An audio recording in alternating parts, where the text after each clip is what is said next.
Всичко вехне и минава сега, младостта, красотата. Само снимката остава вечен спомен на света. За спомен на Краси от съученичката Толба. Фотокнигата на Тихомир Стоянов "Подарявам ти лика си" ни връща към традицията да си подаряваме снимки с кратки послания на гърба. Днес портретите с малък формат, които хората някога носили в портмонето си, се оказват ненужни.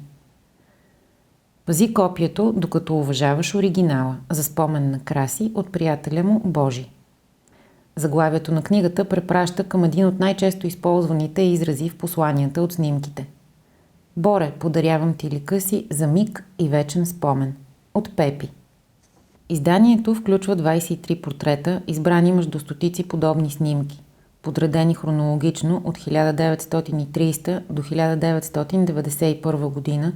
Те свидетелстват не само за естетическите изменения в портретната фотография, но и за промените в ценностите и социално-историческия контекст. Те са част от Imaginary Archive, архивът с намерена фотография на Тихомир Стоянов, който включва над 15 000 негативи, диапозитиви и хартиени копия. Авторът ги систематизира в различни теми, изваждайки ги от оригиналният им контекст.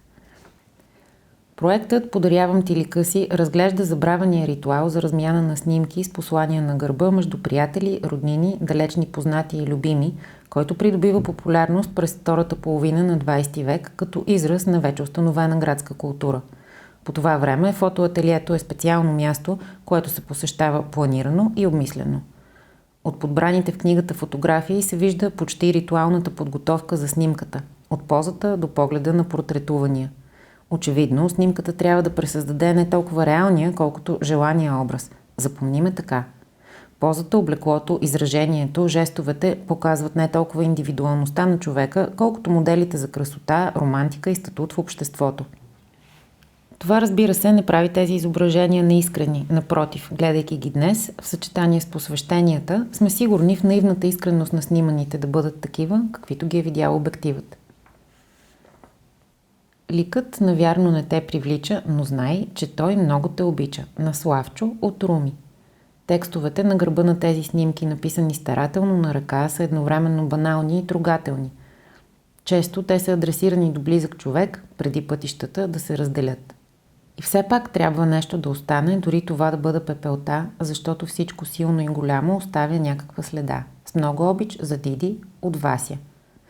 Книгата "Подарявам ти лика си" е издадена от автора в 3 различни ръчно направени варианта. Всеки от тях комуникира с темата по различен начин. Основното, ръчно шито издание, е с корица от естествена кожа, която напомня портфейл.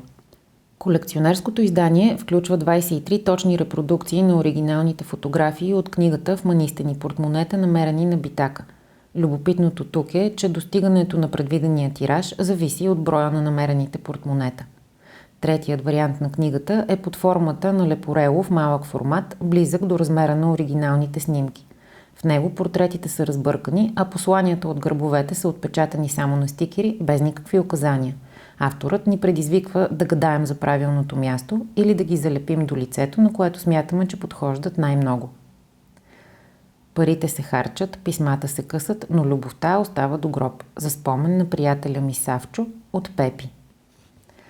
Разлиствайки тази деликатна, ръчно направена книга, получаваме усещането, че посланията придават живот на анонимните лица и те вече не ни изглеждат съвсем непознати.